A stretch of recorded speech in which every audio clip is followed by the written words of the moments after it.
not fun. We heard how they think about us. Yeah. At the table I set out, they said this movement is about communism and socialism. Boo! And that we are anti-constitution. Boo! I had to sit there and listen to that because I knew that the cause was worth it.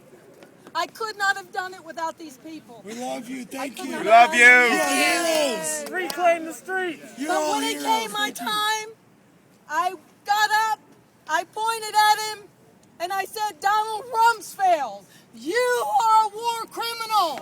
You lied to the world. Yeah. And there were no weapons of mass destruction, and it cost this country $1.4 billion. Trillion. We know. Trillion is what I said. We know what you mean. But it was a good experience because I had no idea how that side felt about us. Have we got a lot of education to do? Yeah. You know, and they're people just like us. But to sit there and listen, the war machine is alive and well in this country. Yeah, it is. And if you don't believe so, ask them when they come They're out. planning it.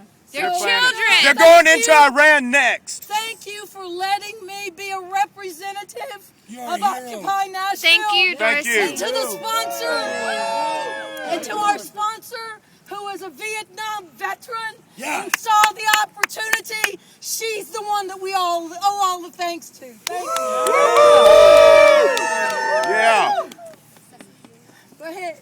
I knew I was going to get hoarse. Well, it was long and painful to be in there, I will tell you right now. And I sat down to some people that seemed really, really nice, and I kind of felt bad for a second before I did it. And then they started talking about Muslims. Oh, hell. And they started talking about liberals. And they started talking about, communists and socialists. And it was the Muslims that really got me, this whole Sharia law thing. And I was like, these people don't understand what's going on. They have been misled. They have been misinformed. Yeah. And the whole conversation in there was about fear and misinformation. Fear and misinformation. All it was about. And they were attempting to scare these people into buying in to more military spending.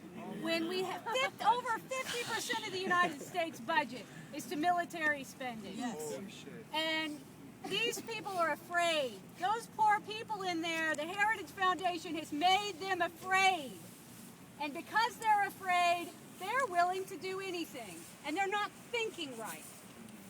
And that's where we are.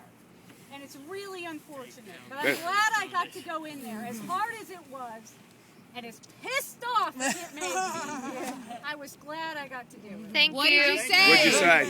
I said, Donald Rumsfeld, you are a war criminal and a profiteer. Colonel Samuel Gardner of the National War College reported on over 50 stories that you made up in order to sell the American people on this war.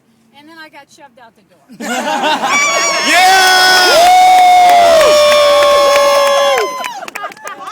What did he do when you guys were speaking?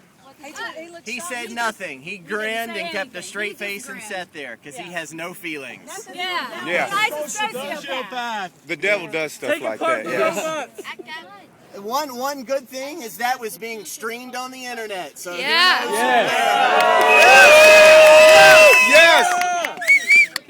How do we find it? Tell us your story. Heritage Foundation website, probably. What's your story? My story is after everybody else, I stood up, and while they were tackling everybody else, I screamed that Donald Rumsfeld is a torturer. And I screamed it loud! And 8 people tackled me, dragged me across my chair, down the stairs, called Metro. They said I was going to be arrested, and the nice Metro police officer said, I understand, just follow me and walk me out.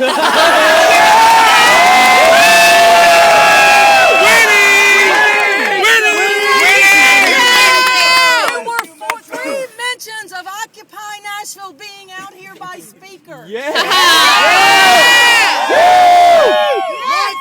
Mic check! While you guys were being heroes inside, While you guys guys were being heroes inside. We had an encounter with NSA. They parked a van right over there, left it running. The little camera poked out the roof looking at us. So we went over. Some people knocked on the van. Some people shook the van. Some policemen came and said, "What's going on?" We pointed out that it's unlawful to leave a van running when it's unoccupied. The police then chased them away. Victory number 2. Illegally parked. They were illegally parked. And they were pretending to be NES. Nice. Mic check, y'all. Mic check, y'all. We have something We have something that terrifies people that terrifies people who live based on fear, who live based on fear. and that's love. And that's love.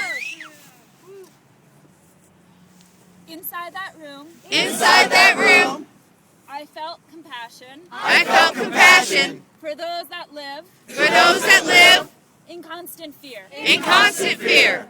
And I felt love and compassion And I felt love and compassion for all you out here for all you out here who are making making this beautiful world this beautiful world even more beautiful even more for beautiful everyone. for everyone. Because what I also learned Because what I also learned while I was in there while I was in there is that conservative is that conservative is code for racist is code for racist and sexist and sexist and scary.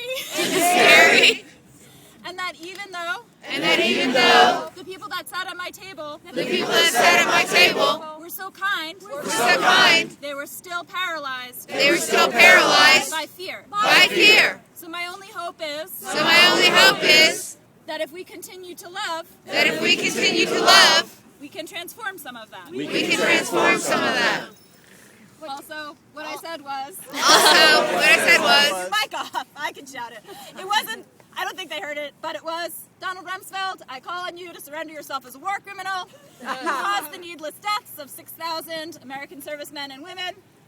Citizens are waiting outside to receive you and render you to the authorities. He never showed up.